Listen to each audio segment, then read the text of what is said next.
because I think you'll find it helpful and useful. Public policy is a relatively new area for NACME. When I became president in 2009, I really pushed the public policy agenda. We've got to change things in the United States in order to facilitate the growth and development of more young people from our communities going into STEM. We need legislative efforts on both the federal as well as the local level. We need much more focus and attention, and for certain, we need more dollars. And so here's some examples of some of the legislative policy kinds of efforts that NACME has been engaged in to try to continue to sound the trumpet, to ring the bell, to beat the drum, a la Elton Jones, to try to make people understand that this is a serious problem for America, and that unless we engage more of the new majority American population in engineering and science, the ability of America to be able to compete is going to be increasingly threatened. Okay, now let's look at some hard data. We know that the American population is changing, and we see it, we feel it, we experience it on a daily basis. We actually sit down and look at some real hard numbers. We come to a rather interesting conclusion. And that conclusion is that by 2050, no one race or ethnic category will be a majority in the United States. And you can look at the growth patterns from 2012, the pie chart from 2012, to the pie chart going over to 2050. And one of the things that immediately strikes you is something you know from your everyday experience, from your reading, etc. Tremendous exponential growth in the Latino population. Tremendous growth in the Latino population, okay? Not as dramatic in the African American population, somewhat more modest, and the like. In other words, we are rapidly becoming a nation where people of color dominate the American demographic reality. Now, I want you to hold on to that. I mean, you know this, but sometimes when you see it, it has a somewhat more dramatic impact than when you kind of think about it, kind of intellectually. But now here's where I want to make the connection. Now let's make some connections between the demographic reality, what we know to be the changes in the American population. Now let's look more specifically at the participation rates of underrepresented minorities, specifically in engineering. And let's see if we can draw some conclusions and hopefully create for ourselves, as well as hopefully for our nation, a tremendous sense of urgency about the fact that stuff has got to change. Okay? Let's start with African Americans. We see, 2014, kind of where we are in terms of representation in the U.S. population. We see college age, total undergraduate enrollment, but sort of work your way up to the top 3 bars in the chart: bachelor's degree production, workforce representation, and representation of faculty members who are teaching engineering in our colleges and universities. And I hope that all of you conclude, when you see this data, that we've got a lot of work to do. This is not a very optimistic picture. Not at all. And what it suggests is we have a huge population base of folks, but we're not moving nearly enough representatives from that population base into careers in engineering, which of course begin with the bachelor's degree and extend into the workforce, all right? Kind of hold that in mind for my African American brothers and sisters. Now let me go to my American Indian and Alaska Native brothers and sisters. Similar kind of situation, much smaller participation rate in the U.S. population, okay? But as we work our way up, we also see that even though the N is small to begin with at 1.2, as we work our way up, we also see a similar kind of pattern, okay? We're talking about, what, 0.4%? Bachelor's degree production in engineering, 0.3%. Engineering workforce, 0.1%. Engineering faculty. For my American Indian and Alaska Native brothers and sisters in the audience, we have some work to do. We have some work to do.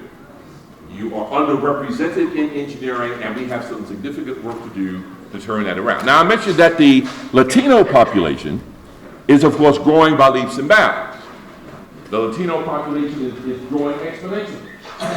So you would expect that, okay, well, since that population is growing so rapidly, logically then, there probably is much more opportunity, much more attainment, much more achievement in terms of engineering. But look at the reality. Look at the reality. Look at 5% U.S. population 2014. Let's go to engineering bachelor's degree production, 9%. Workforce penetration, 6.3%. Faculty representation, 3.7%. So the picture is very, very clear.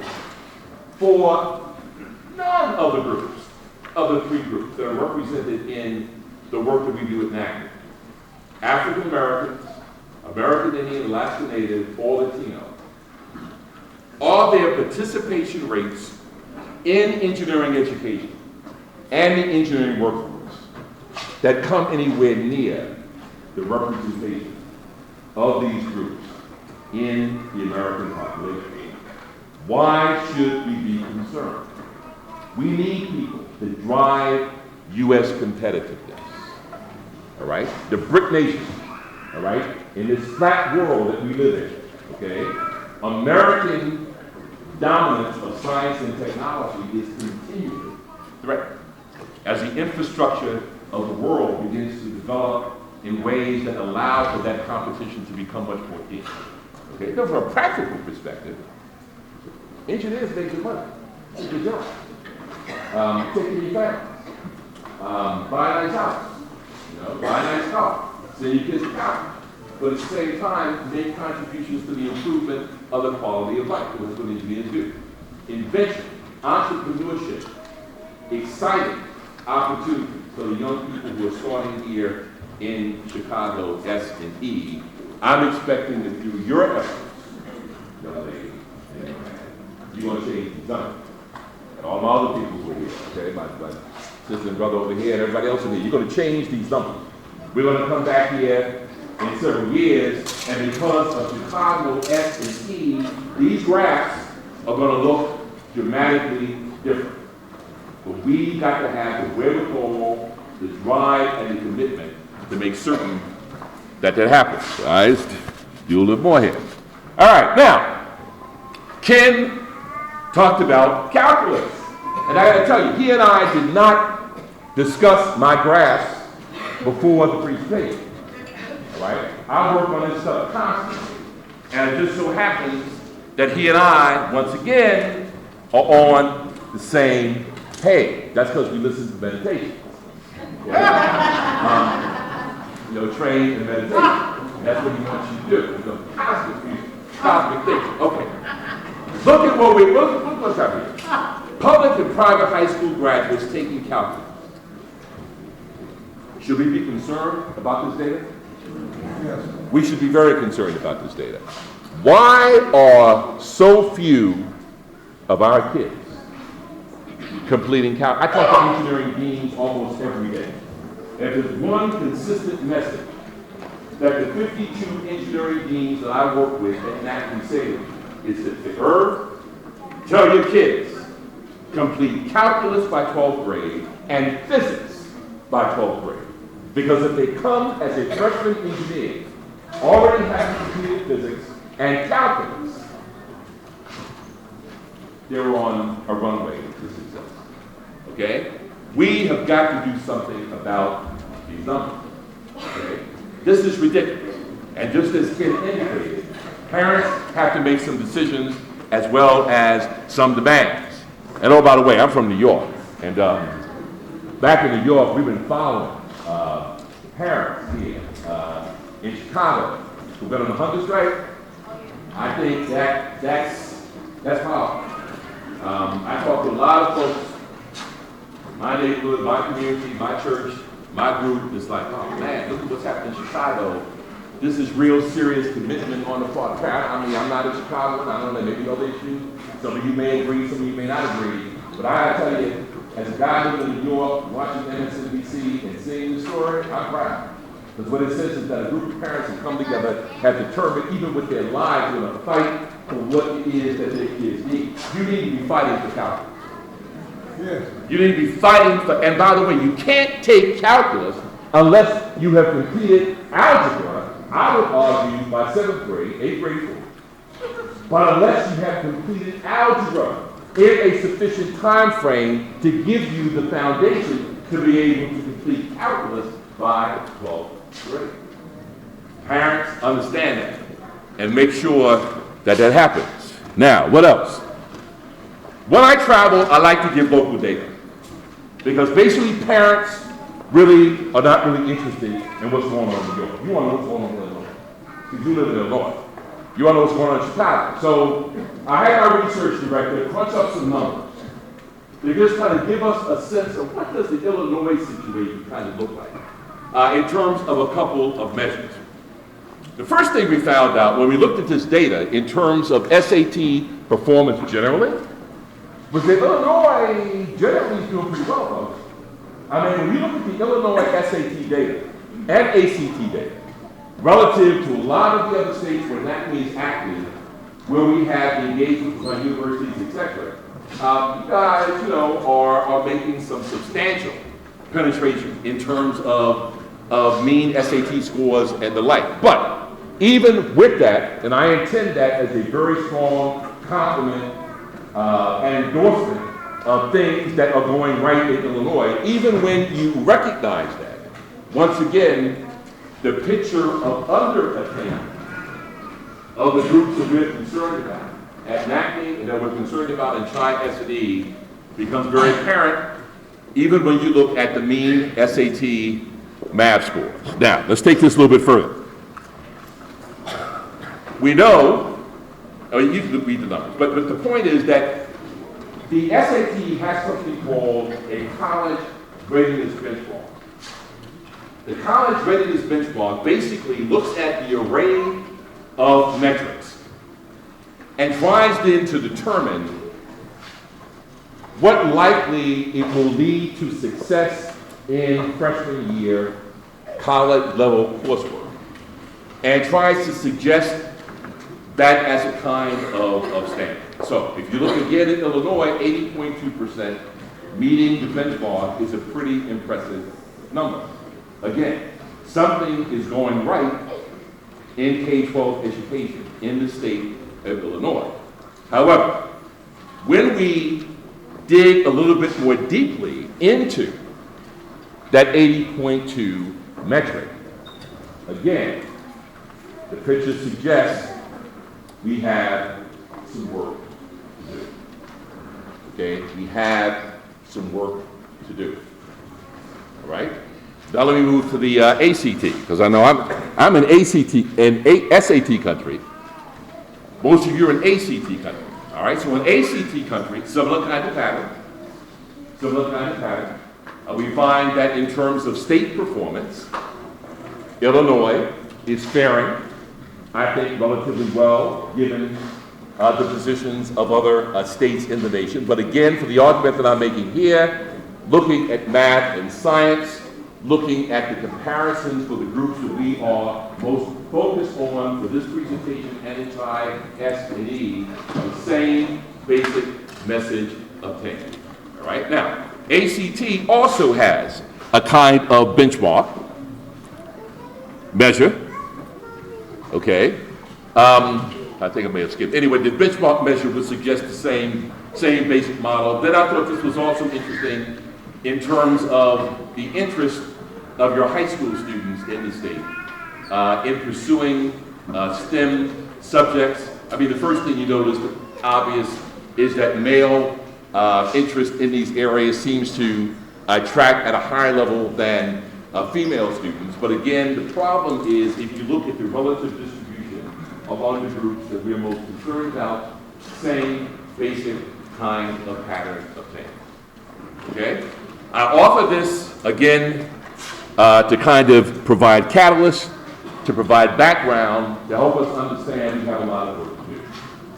I want to close with some data around early childhood, because I was interested, given your focus on K-3, and now the focus on K-7, I was interested in seeing if we could find any really current, legitimate data to kind of track STEM performance for students starting much earlier than the point at which students would take an SAT exam or an ACT exam.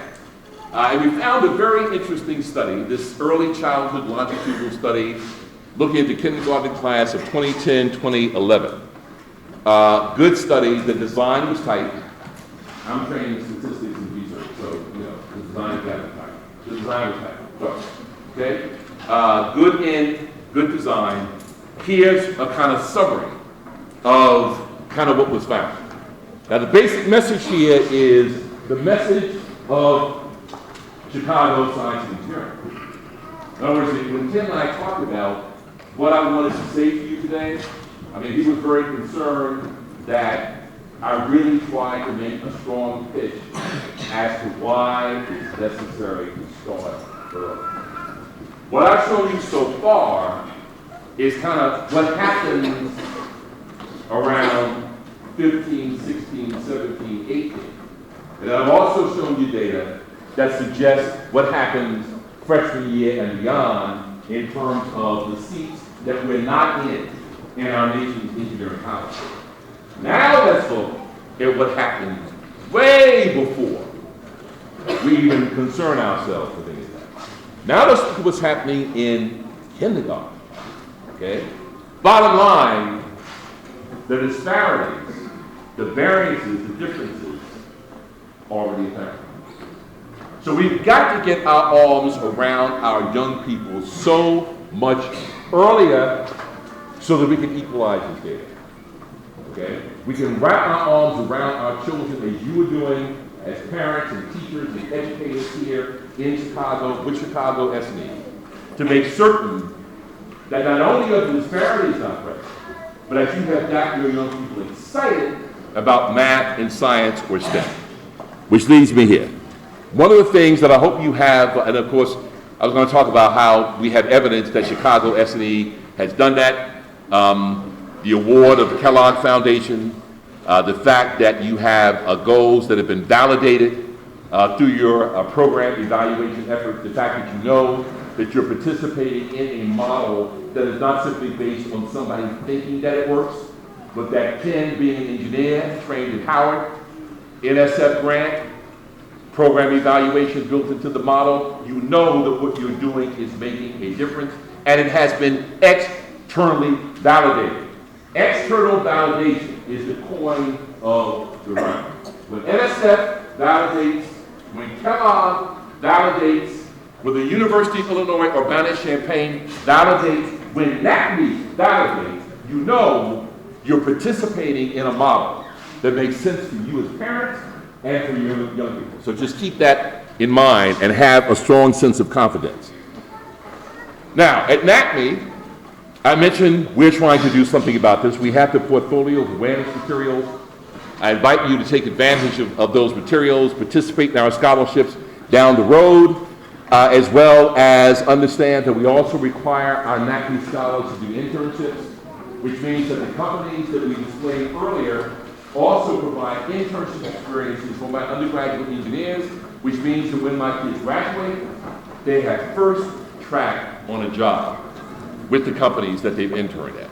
So this is a complete model that again for us starts at middle school, but when we tie in ChiS&E, we can really now talk about a cradle to career continuum that makes sense. That's why NACME is excited about working with ChiS&E, because you give us the opportunity to make it a cradle to career. You take care of the front end. I pick you up at middle school, take you the rest of the way through, scholarship, undergrad, and oh, by the way, we also manage for the Sloan Foundation, a minority PhD program in STEM, so we also can take you, young man, all the way to the PhD. How's that?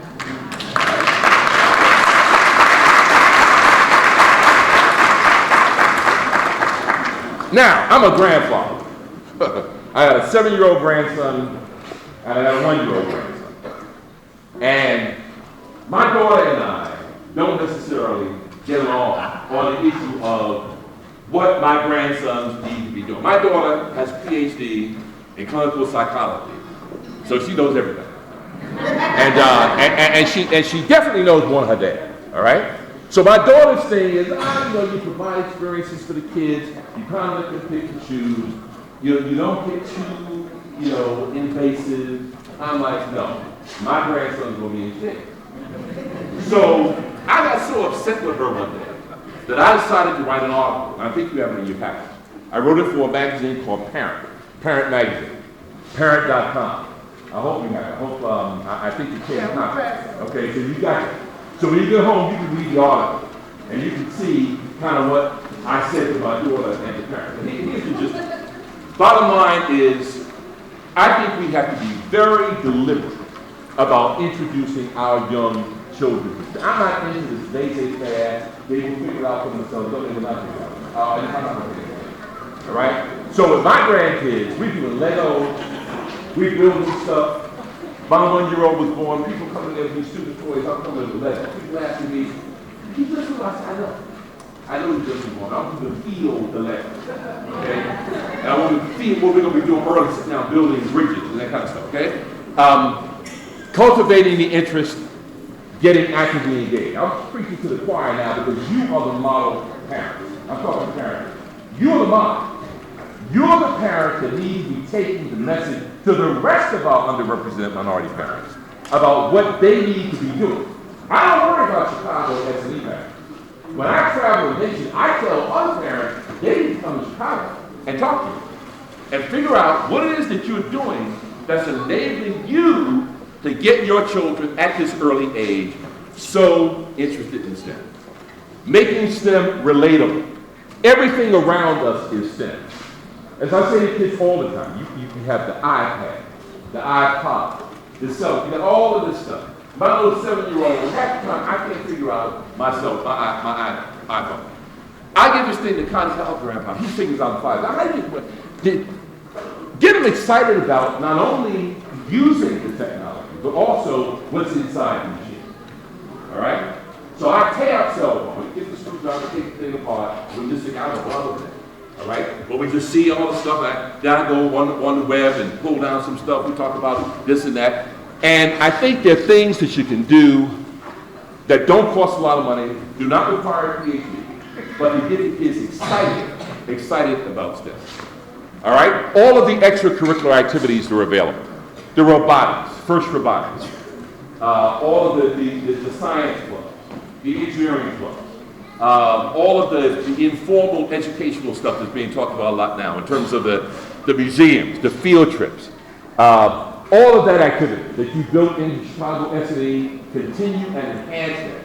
Because these are the kinds of extra related activities that will help your children decide that STEM for them is in fact a very, very viable career. I'm sure I probably have talked beyond my allotted time, but that would happen.